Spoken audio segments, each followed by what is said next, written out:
Alright, draft physics video. Sort of intended to do a Ken Wheeler video response sort of thing, just because after watching enough of his videos you start to figure out what the hell he's saying through all the disguised language, like rarefaction. So instead of saying compression and expansion, he says compression and rarefaction. Bullshit like that. That just throws you off. And so it's all just wasted verbiage that confuses what is just simply the ether done it kind of a theory, where everything except protons, apparently. Protons are somehow different than electrons and photons in that they're somehow realer as a particle, maybe, in the ether. But anyway, it doesn't, I won't do that. I'm not doing that video. But just listening to Ken does get you to understand that this is, people are just so devoted to their presumptions, the axioms or whatever that underlie their existence. So I was thinking that I kind of, on the website, on the message board, I'll leave a link to that. There's some, I sort of put things in categories, subjects. But it needs to be more pointed in the sense that there's these underlying mechanical ways of looking at things. The push versus pull thing. Alright, how would you describe how would you create a universe that could only do as a elemental thing, push?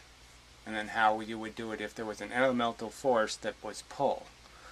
Or something like that.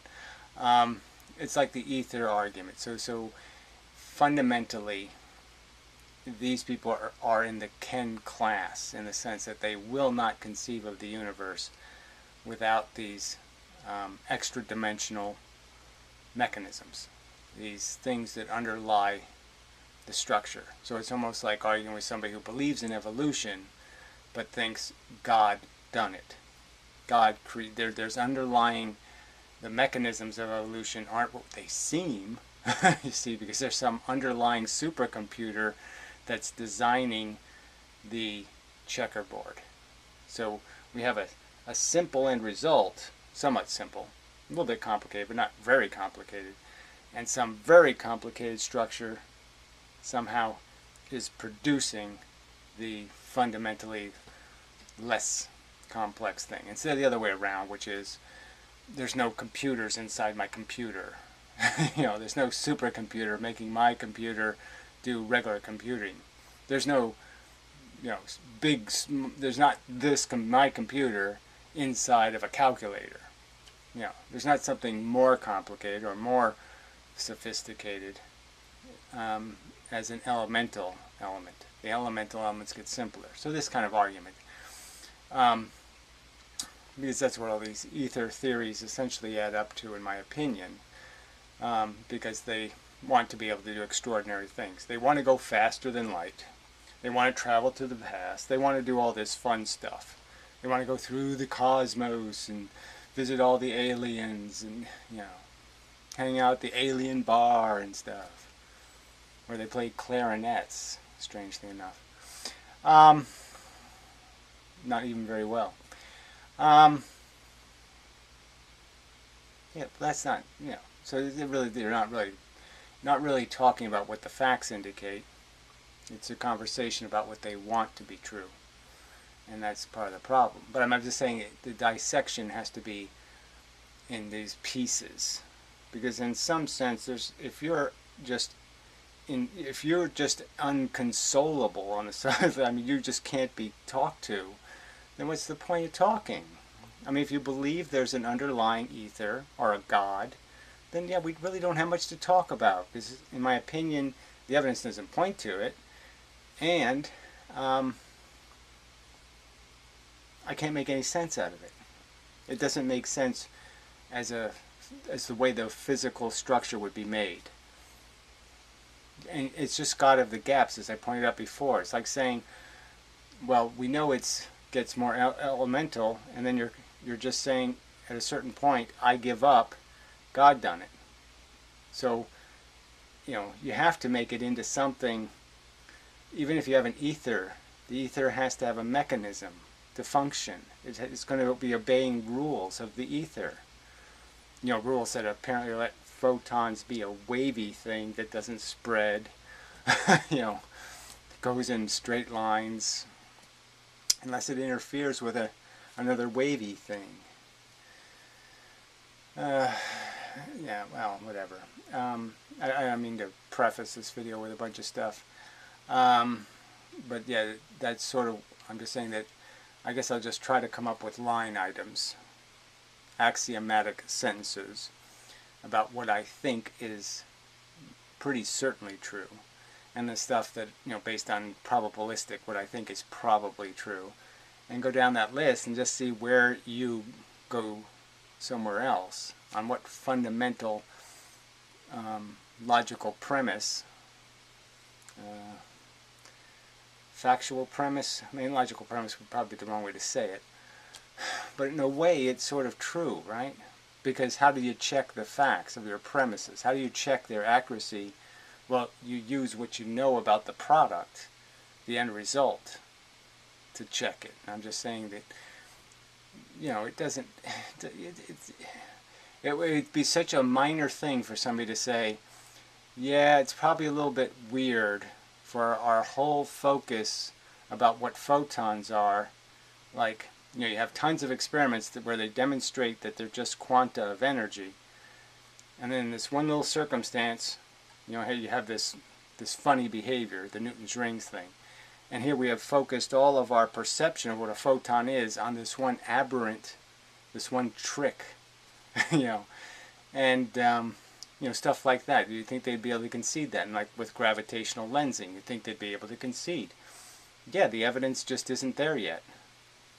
There's circumstantial evidence, like, yeah, photons will get diffracted when they go close to things, but that's a problem because they could be just getting scattered by the crap that's close to things. There's crap close to things.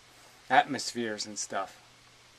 Lots of shit flying off of things. And, but there's really no good evidence that gravity is actually moving photons. Not any hard evidence. You think they could just admit that? No. It's a certainty. So anyway, and that's what I mean by logical. The logic says, okay, that's not a written premise.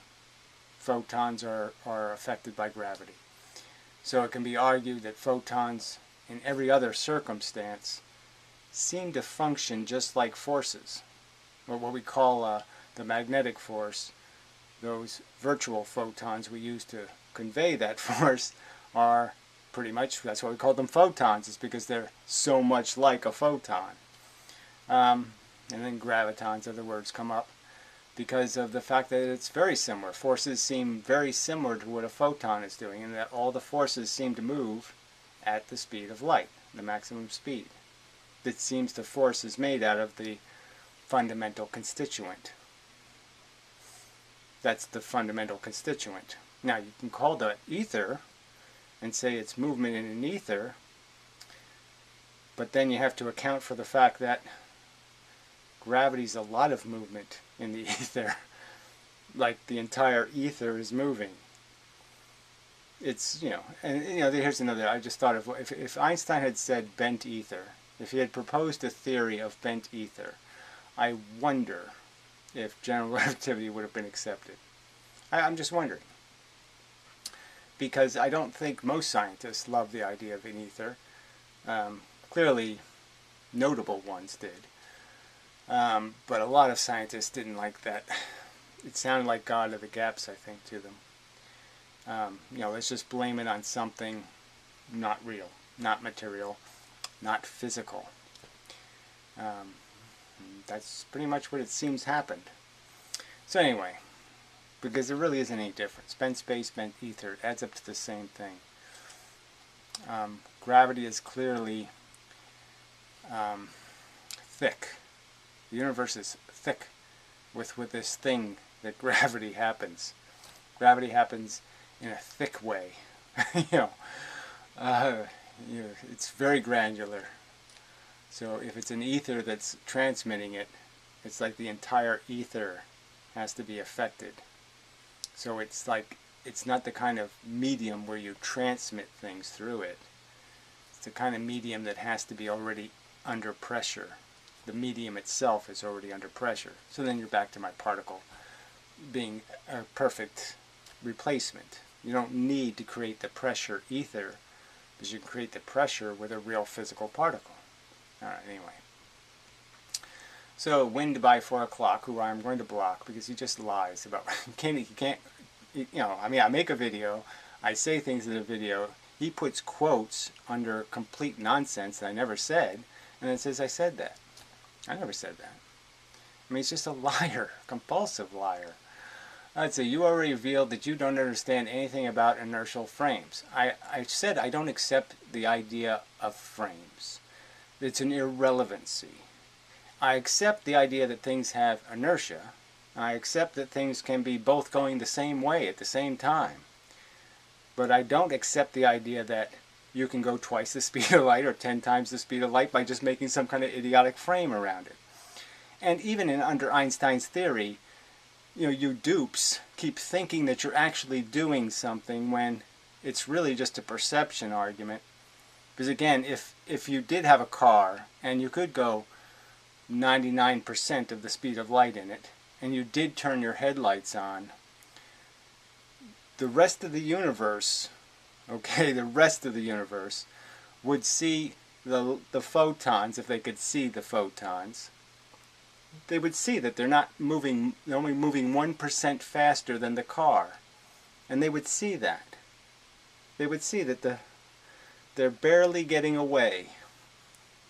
And it's only after 1 trillion years of that happening, barely getting away, that you would see that as being a photon leaving at the actual speed of light.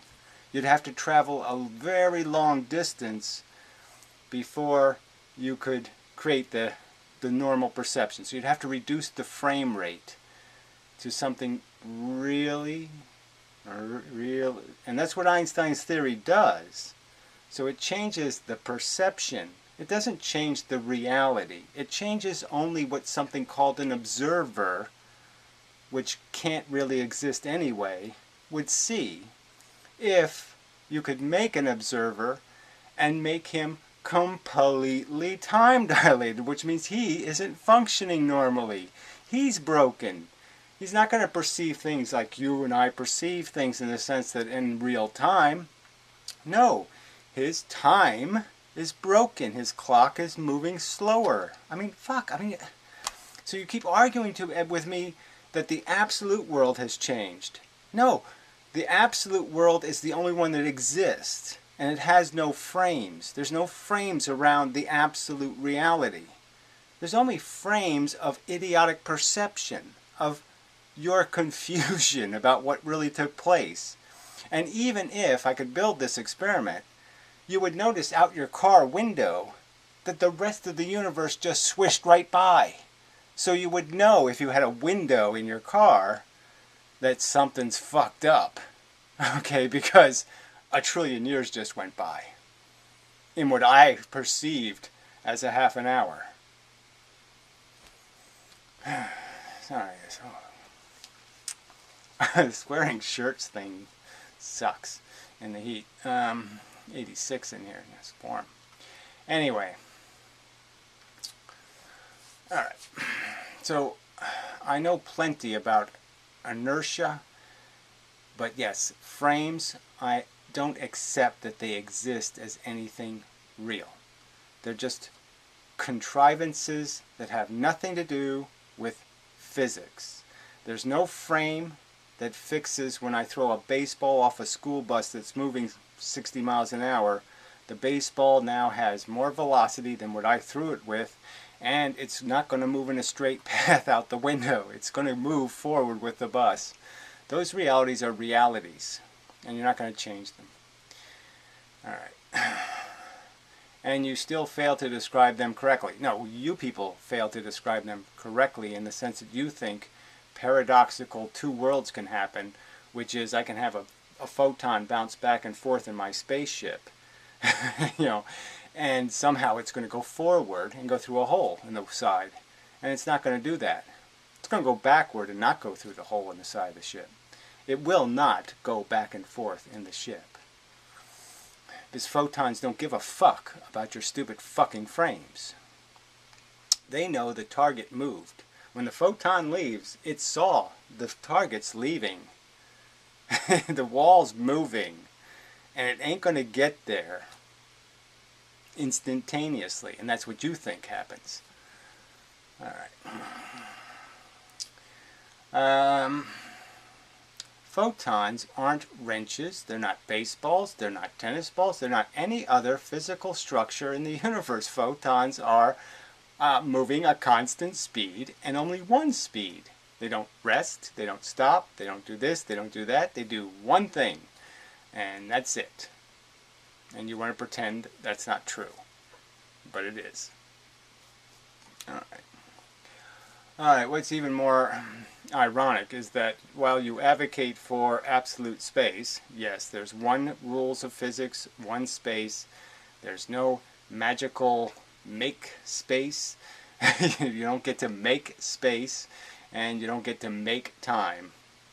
That is itself an inertial frame, says you. That would only be true if there were some, again, box that the universe was in. So that's your assertion, not anything I asserted. All you're doing is just asserting without any fucking shred of evidence. Well, I'm asserting that the constant of the speed of light is a constant. So even if the universe was in a frame, the argument is it can't break the law. It can still only go the speed of light. So even if it escapes that frame, it still can only go the speed of light. It can't have two momentums. It can't do any of that shit. Can't go in two directions. Can't do any of that crap. Can't add and subtract velocities. Can't do it. It's not a baseball. Alright. Let's see. Absolute space. All you're doing is asserting without a fucking shred of evidence. You're the one who doesn't have a shred of evidence. So again, you can keep saying, what's your evidence? When did you do the travel on a photon experiment? When did you go do the moving 3/4 the speed of light experiment? When did you do any of this? When did you ever prove, okay, that you can make light behave like a baseball? That there is some ontological God inertial frame, inertial. I would never use the word inertial, so whatever that is, and then cover it up with vacuous rhetoric devoid of any actual logic. Well, I think the logic I just spoke is pretty clear. So this is one of my fundamental axioms, that I believe the laws of physics are absolute. Okay, once you've established something as a law. And I believe we've established that if something could move faster than photons, it would break the entire function of the universe because it would essentially equal time travel. And that something could influence things in ways that would undo the universe somehow. And you can't undo it. There's no... and I've sort of pointed this out in the rhetoric of physics, which is words don't mean anything. See, Susskind gets paid by California to say that there's this annihilation and creation operators. And all he's really saying is, no, there was a conversion. Nothing was annihilated. Nothing was created. Two things exchanged stuff, and then they left. So two people went into a house, a party. They had a certain hat on. He's going to say they annihilated each other, and then they got created again because they switched hats. I mean, you have no respect for language and the meaning of words. Anyway, all you're doing when you're trying to attack the idea of other frames is just reasserting the conclusion. Well, again, I'm just saying that either you agree or don't agree about the laws of physics. So again, you're the one saying that somehow you can break the speed of light. that somehow distance isn't something a force is obligated to travel in a certain manner. And my argument is, while you can give a baseball more velocity and therefore it can travel more distance, you can't make a beam of light go a longer vector, okay, and get there in the same amount of time and then claim you didn't break the law, because you did. Alright. Anyone actually educated, so educated by who? Susskind, who says particles annihilate each other when there's no evidence they do any such thing, and where they lie about the single slit experiment. Educated by who? Liars? Could see that.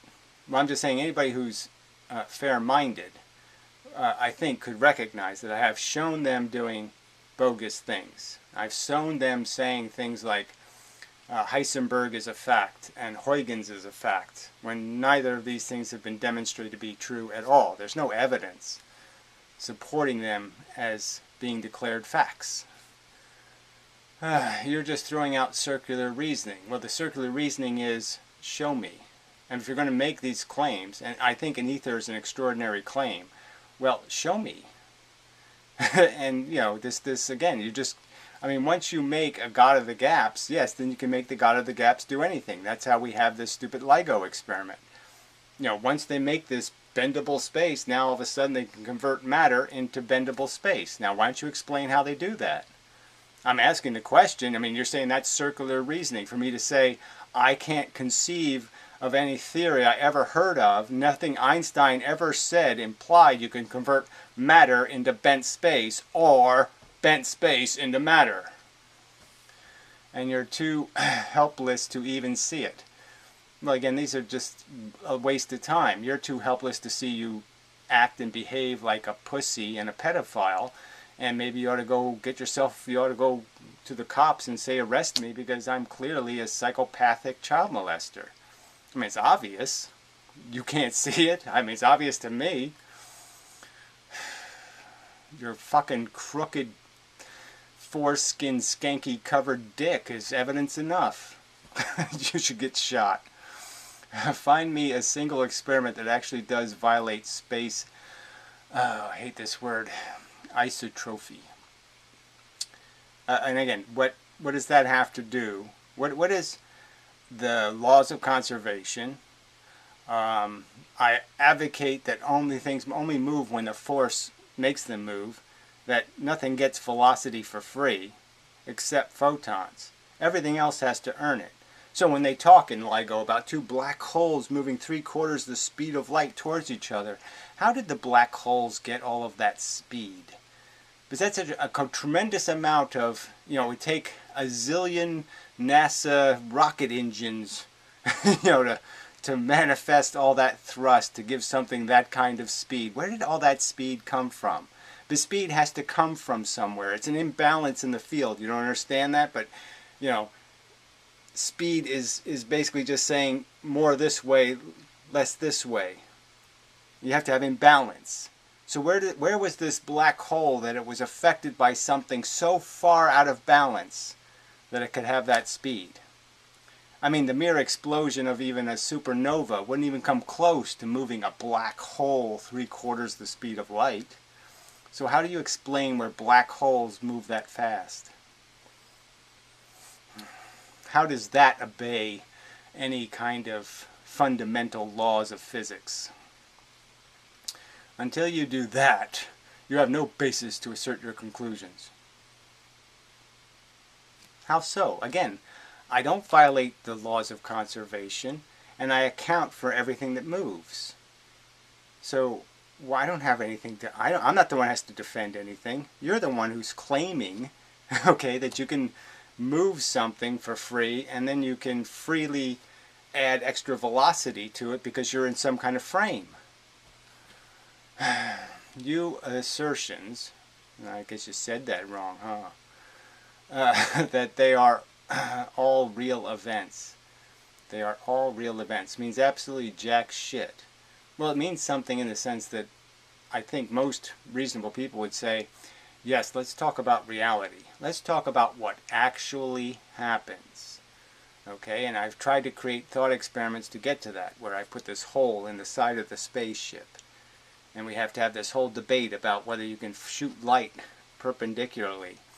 And the argument is apparently they claim, the way they get out of this argument is, they say I can't shoot light perpendicularly. There's no such thing as perpendicular anymore. So the frame somehow broke perpendicular. Perpendicular doesn't exist. Nothing can travel perpendicular to the surface of the spaceship.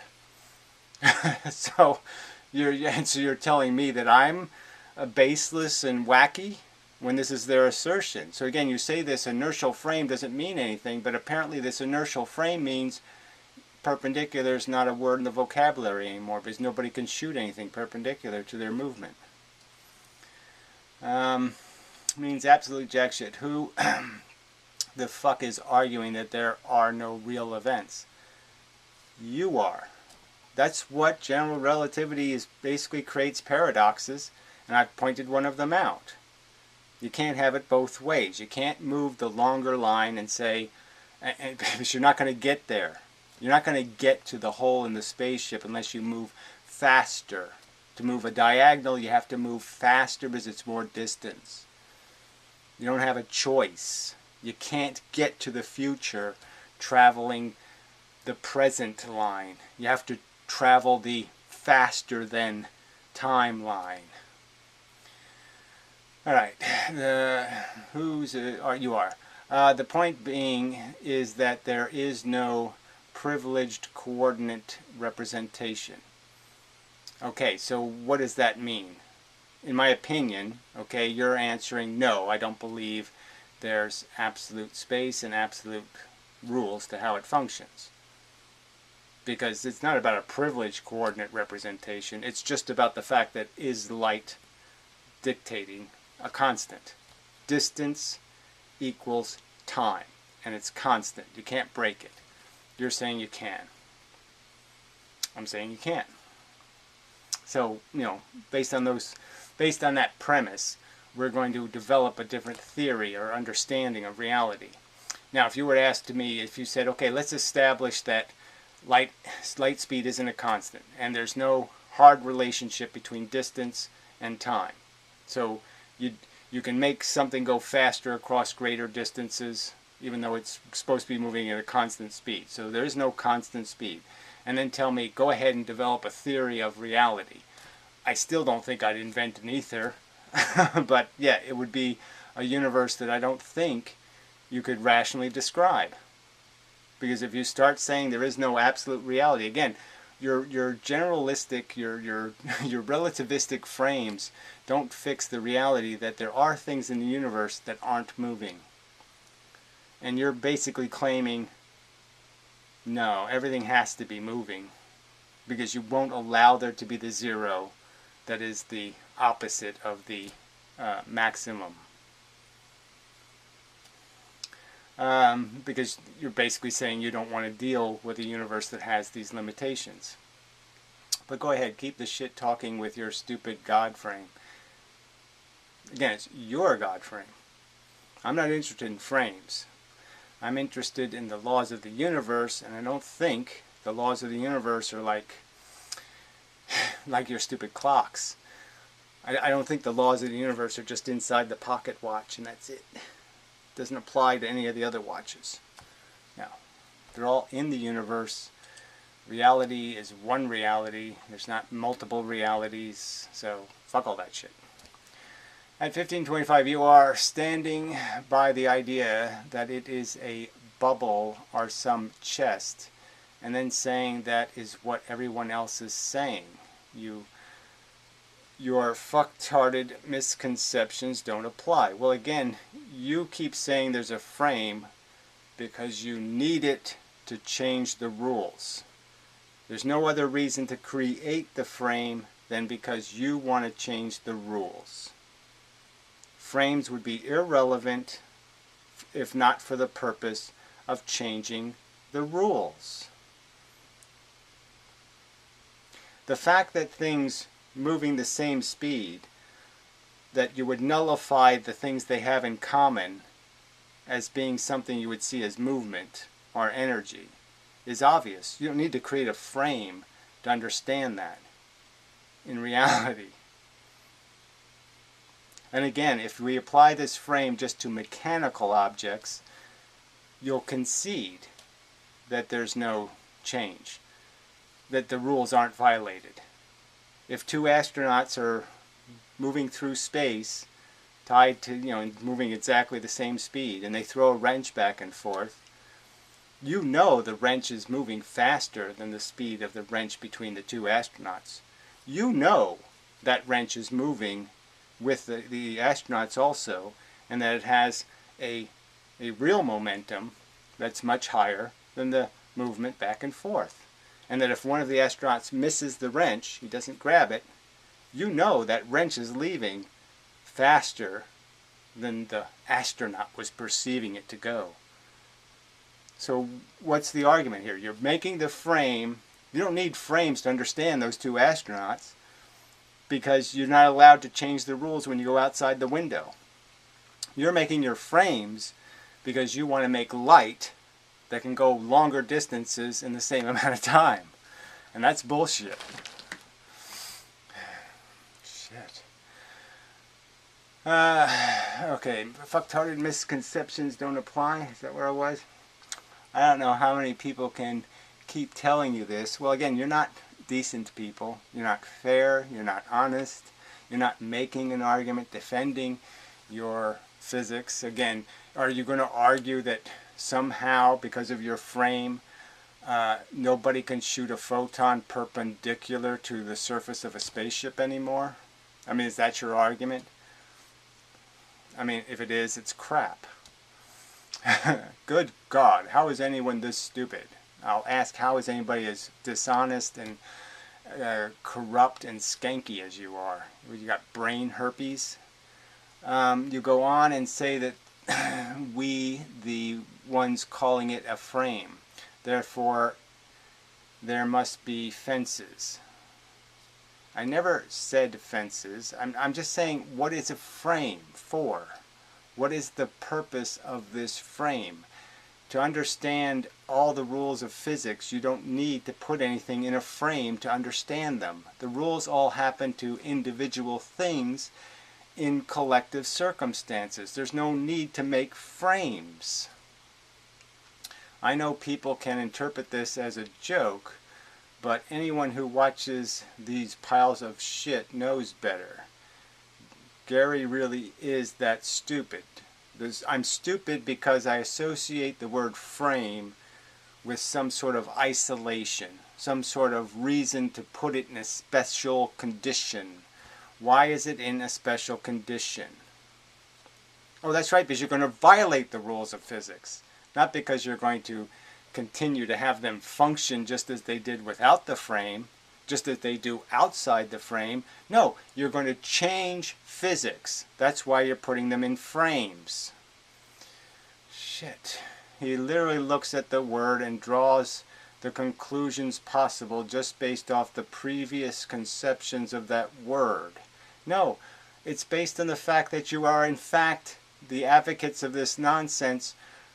You present to them the paradoxes that their silly physics creates, and they change the laws of physics in the frame. The frame says I can't create light moving perpendicular to a spaceship anymore.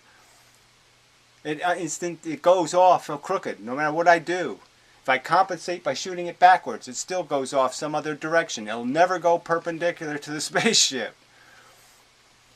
That's your logic, and I say it's nonsense. That is why no one bothers with you. Well, again, why I haven't had an argument with people who have any integrity and actually show their face and do all that kind of stuff. And the people who do, like Piro, present bogus evidence and never address all the points that have been made. I mean, he doesn't address any of them.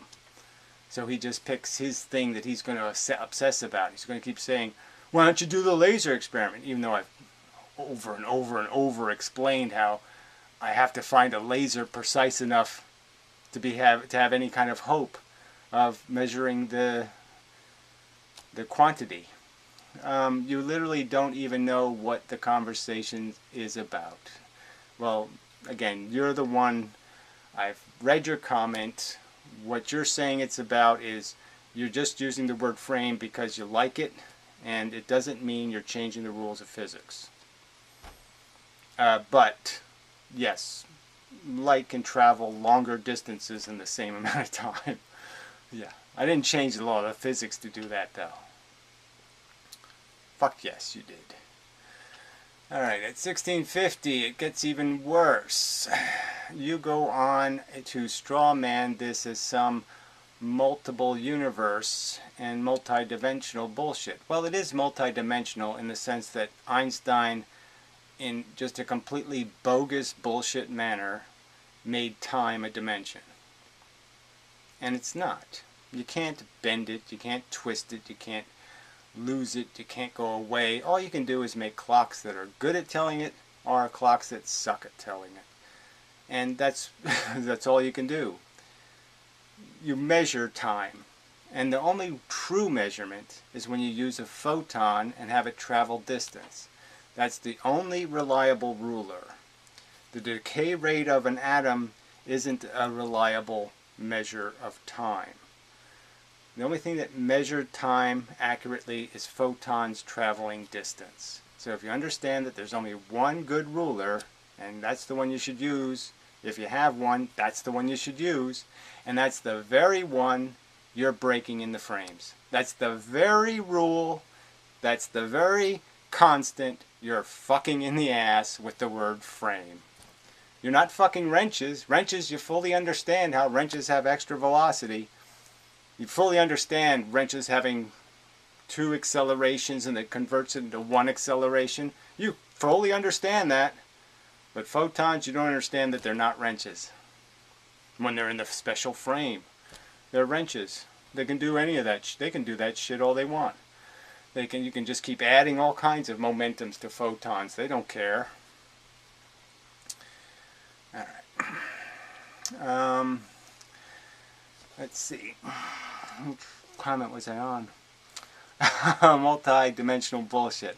Yes, well, I'm just saying that if you can make space out of nothing and make time out of nothing, yes, you've broken. There's 3 dimensions. Up, down, forward, back, left, right. That's it. How low can you fucking go, Gary? Well, again, you're the ones who say you can make light go extra distance in the same amount of time. That's your conclusion because it's in a frame. It can zoom ahead to the future and hit the target. You know, you're the ones going pretty low to say that's not what you're arguing, because it's exactly what you're arguing. This is why no one responds to your shitty emails. I don't know what that even refers to. I don't send shitty emails. I don't send emails. This is why no one bothers. No one like who? Oh yeah, well I did send emails to other crackpots to see if they want to defend their shit. You know, the Grady guy, you know, the rope theory guy, and then the other, you know, the whack job who thinks, what's his name, the guy with ALS, that he's somebody, he died years ago, and they created a duplicate fake guy take his place. Yeah, that guy. You have no intellectual capacity to understand what is being argued. You just keep saying shit like that, so what are you arguing? Do you think if I put a hole in the side of a spaceship and then I shoot light perpendicular to that hole and the spaceship is moving half the speed of light, do you think the light goes through the hole? And if you say you do, you're the idiot, because you broke the conservation law of the constancy of the speed of light. Alright. So another one. It gets worse. Oh no, we did that. Let's see. At 1735, he blatantly uses circular reasoning. No, that didn't happen. But it's there because you say so. In case anyone hasn't noticed, Gary relies much more on connotation and rhetorical strategies. No, I'm the one that draws actual pictures. And I'm the one that talks about actual mechanics. You're the ones that are void of that. And actual experiments, I actually show the experiment, the single slit experiment. I actually show what it does. Alright. So then he says, there are no separate laws of separate universes. Okay, and then he says, there's no law of England is different from France. I was sort of arguing that there's no England and France might be different places, but they're still on Earth. It's still the same space. The same rules apply. It's not one place is Wonderland and one place is regular land. What the fuck am I even supposed to say to this? You're supposed to say something like, well, yes, there is. When we put a frame around France, it's different. And now light can travel more distance in the same amount of time. This is literally something a child would say. Again, I'm pointing out how you're the one saying the two places are different, that you can have talking caterpillars and laughing cats and cards that run around on two legs and talking rabbits with watches and blah blah blah blah blah. And I'm saying no, you can't do any of that shit. It's all just Wonderland bullshit. France doesn't have special rules. Again, you're making yourself out to be someone who has no intellectual capacity to think about anything beyond a superficial level. So again, by superficial level you mean something based on something logical and mechanical rather than something based on religion and made up shit and voodoo and magic. And everything you defend in these conversations is just that. Magical, bent, nothing, ethery blob that tells the matter where to go and tells it how fast it must move, but it doesn't push it.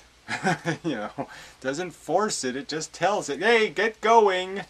I'm the invisible nothing that has no influence except I can tell you what you must do and you will do it because I told you you must do it. No forces involved. Yeah, that's your bullshit. Alright, so the Piro, who I thought I had blocked, but whatever. This phenomenon is well understood by Lakoff, so again, a complete loop-de-doo. And company, I guess, C-O. Yeah, so whatever. I mean, what does this have to do with my video? Nothing. What does Lakoff have to do? Nothing. So he's not making specific arguments. He's just reciting, saying, the Pope says so. And just for fun, he calls the nest of words a frame. He calls the nests of words a frame. What does that even mean? And just for fun, he calls the nest of words a frame. I.e., the idea that you say frame of reference, the word frame calls to mind all of its references. I just don't understand how you're basically saying that because some two things have some stuff in common, that we need to frame them because that commonness means they can break the speed of light. And I'm saying, no, it doesn't mean that.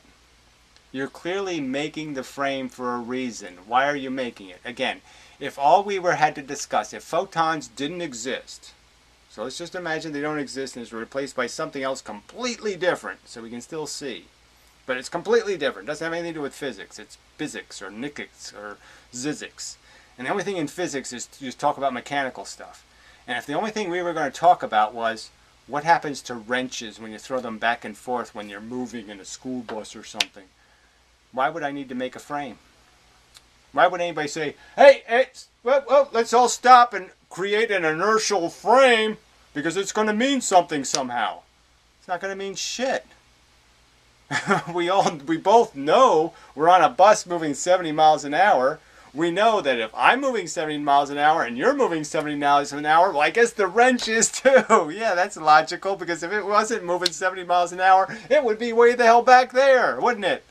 What do I need a fucking frame for? Oh, that's right, I don't need one.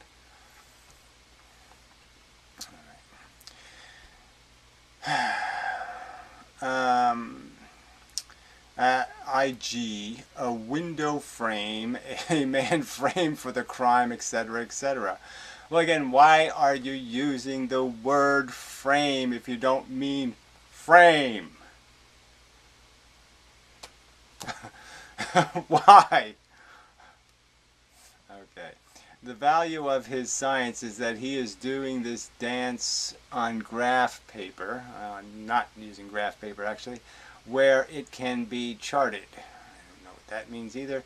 It's much harder to see, but becomes clear. He does the dance in every topic. I don't even know what, so that's supposed to be something somebody can understand. Yeah, sorry, not even close. Five positive ratings for that drivel.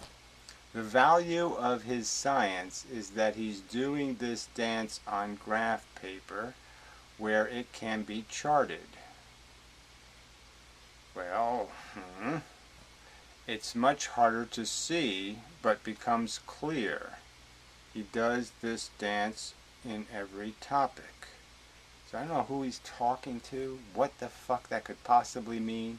Yet it has 5 thumbs up. 5 thumbs up for that incomprehensible slop, which I shall delete. No Tom Baker, no Doctor Who, in my humble opinion. I don't even know what that means, so fuck you, Don Amici.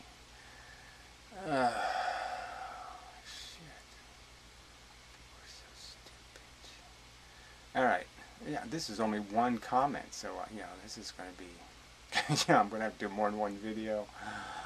Alright, so John Reynolds says, let me hit the read more button. I appreciate at least people are investing some time making these comments. I mean, I don't know what they're arguing with again. See, I mean, if I put it to you, and I said, look, give me a model of the universe. You explain stuff like electrons and photons and stuff like that, but there's no ether possible. You have to make it out of particles.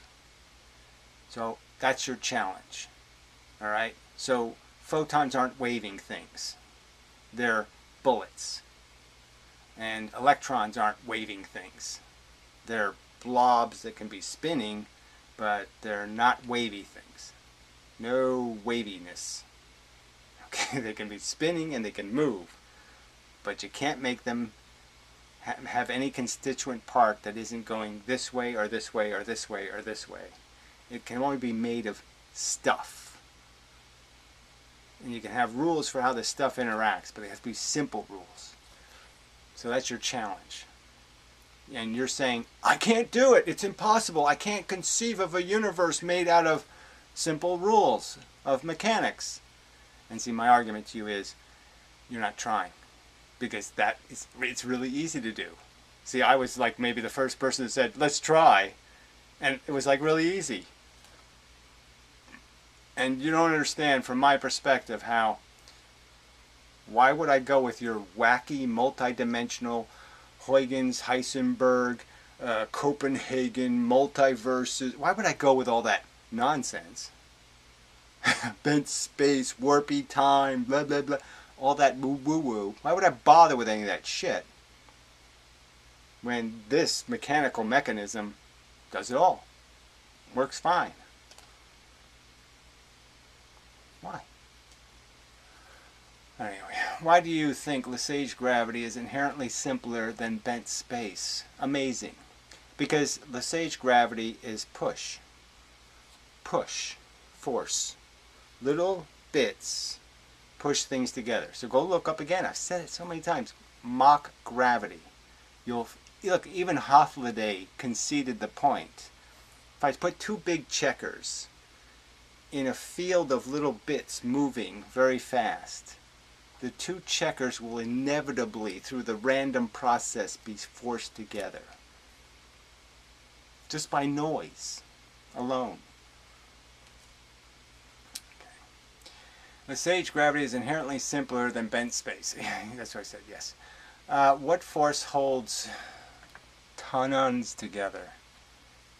They're not held together. They have to be made into bullets shooting. They have to be shot out of a gun. Photons don't come from nowhere, as we've sort of found out, as we understand. They come because they're trapped between electrons, I would argue. But the point is even if we don't worry about the mechanism, we know electrons shoot them. And that's where they acquire their frequency. But there's nothing holding them together. Tons don't miss each other when one gets pulled away. Tons don't care. Force doesn't interact with force. See, that's the original, what's the word they use? Not singularity. The original use of that stupid word. Oh, fuck. Can't remember it now. Superposition.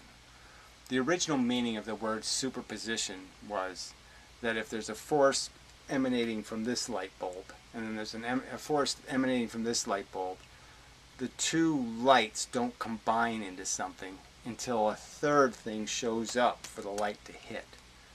The two rays, all the rays of the light, is like they never saw each other. The two light bulbs don't even know each other exists until that third thing makes the forces have an impact. So forces don't interact with forces. Forces only interact with material bits. So there's no holding tons together except when they're in the form of matter. And who cares what holds them together then? Crazy glue. Little suckers, like octopuses. When they hit, they stick. So, some kind of bullshit. Who cares? Ultramundane particles have a non-zero width. So again, says you. Yeah, but I'd say they have a something, that's for sure. That's right. They can't be a something without having something. So they have to have some width, because even if you have some length, if you don't have any width, you're still out of luck. So there must be some elementary force holding that configuration together. Yeah, well, the argument would be made is that the elementary part is elementary. Just like the speed of light is an elementary rule, the tininess of the bit is a rule. Photons are little things. They don't get any bigger. They don't get any smaller. That's it. It's a bit. The universe has a bit size. That's the rule. Yeah. Too much for you? That sounds like a god? That's what you're going to say? I can't make the universe out of anything material? Is that the rule? But you can make it out of an endless or infinite supply of immaterial things with all kinds of powers and abilities. But I can't make a material bit, a single material bit, without invoking magical, super unexplainable craziness. It's too wacky. The universe is made out of a bit. Fucker. Anyway. Elementary force holding that configuration together. So again, you're just going to keep saying it's something all the way down, and my argument is, no, it stops. It's not something all the way down. There's a last thing, and it's a brick, and it's an elementary brick. That's why you call it elementary, because that's it. It's the end of the trail. If you reject this premise, then you believe in something that's never been observed in science ever. Well, I mean, the idea that we saw the smallest thing in the universe would be kind of preposterous, wouldn't it? Yeah. No, that's right. We never observed that. It's the smallest thing yet. We haven't built the smallest thing telescope to go look at the smallest thing with. Idiot. Which is a material that does not need a force holding it together. That's right. I'm saying, like, if you do the calculations, if you have a little bit of scientific knowledge, you'd find out that these tons are really, really, really, really, really small. So, good luck cutting them in half. I'm just saying there's no evidence that they come in halves or three-quarters or quarters or any elemental bits. So there's just no evidence of that. So there's no reason to worry about what's holding them together because they never fall apart. So if you accept, which I don't, that you might as well accept bent space. Well, why would I accept a nothing that has power as an opposition to the simplest conceivable something, which is brick? I mean, you know, from an architect's point of view, the simplest thing is brick. You can't get any simpler. At some point, you draw that conclusion. You're saying the more rational theory is the really complicated bent special space that has nothing, no properties, has no abilities, but it can certainly tell matter what the fuck to do because it has a mouth and it can talk. No. I'm supposed to believe in that instead. No, I'll go with my brick makes more sense theory. I think a brick makes more sense than Wonderland, than walking decks of cards. So you're saying, why not believe our walking deck of cards instead of believing in your brick? No, I'll believe in the brick. Evolution kind of indicates that's how the universe works, made out of bricks. Shit. If you reject this, then you believe in something that's never been observed. Okay, we did that part. I might as well accept bent space. That's just silly.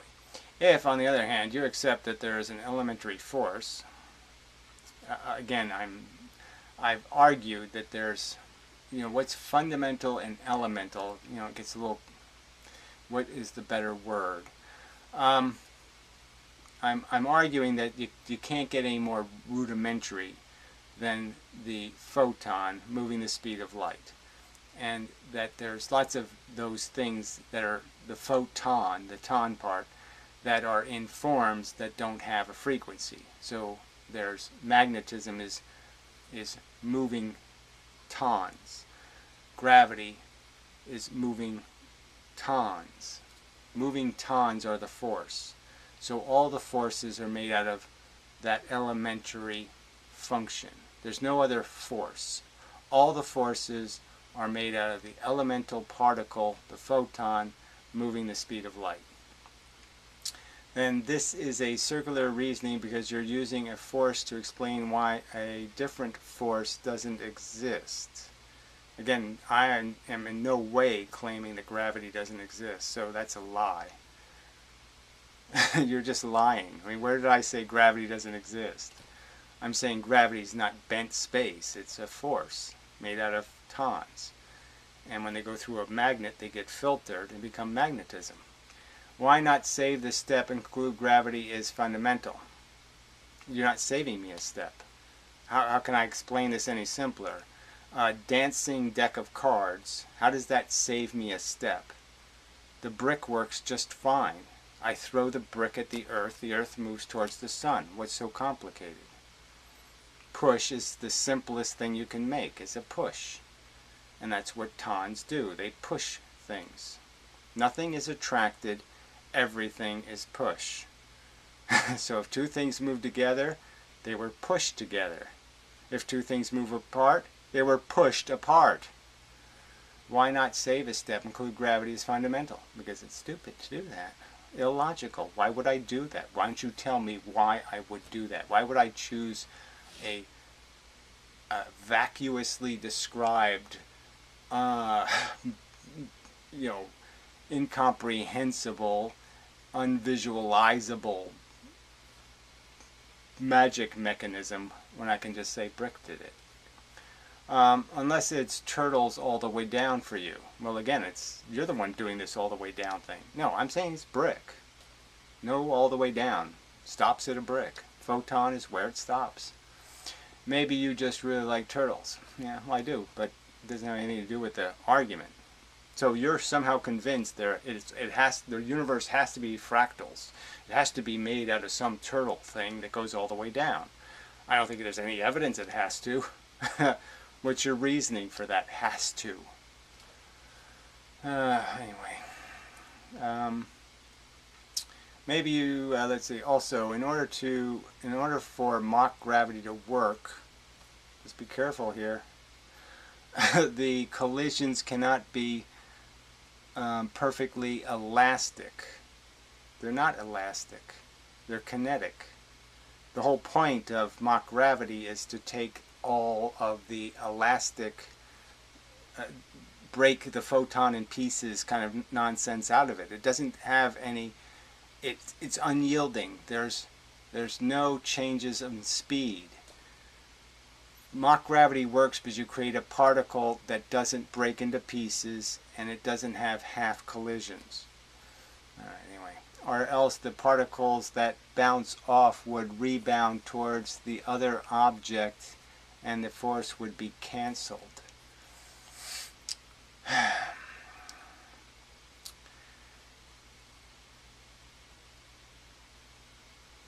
Sorry, I'm just trying to give that fair consideration. It doesn't matter. They can bounce off.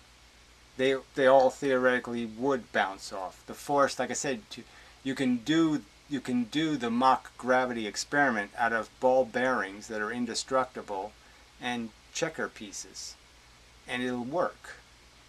Now, I mean, it'll work better if you're using something with better scale, but I'm just saying it'll work fine. So reflections are accounted for. They don't undo the effect. I mean, they might change the inverse square law a little bit, I'm not sure, but it's going to be a minor defect to the general function of the two things being forced together. Alright. See, a reflection can't really bounce off and then hit the thing that's moving towards you with any kind of regularity, because the closer and closer you get, the less and less stuff that can get in here. And the angle it comes in at gets sharper and sharper, and so its reflections become more and more irrelevant. Okay, general relativity fundamental. Unless Turtle's all the way. Sorry, I really should be able to use my brain to laser point where I was. Should leave a little red spot somewhere, make it a lot easier. Bounces off, rebound toward the other object, and the forces would cancel. Right, so you're not going to be able to cancel the pressure of the field with a couple of rebounds. So this leads to another problem. So again, he just assumes that that was a good argument. It was a silly argument. So this leads to other problems, like where does the energy go?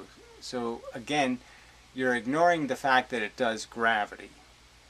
Now, you're going to say, well, where does the energy go? And I'll say to you, well, when the convergence is made by bent space, where does all the stuff that converged go? Why don't you explain that? When the vacuum cleaner's on, where's the outlet to the vacuum? Fuck you. So anyway, I have explained the energy doesn't go anywhere. Energy is just movement. It doesn't really, it's only converted from one form of movement to another form of movement to another form of movement. So energy is kind of a fake word, right? Because I have I have water moving and I put a turbine in it.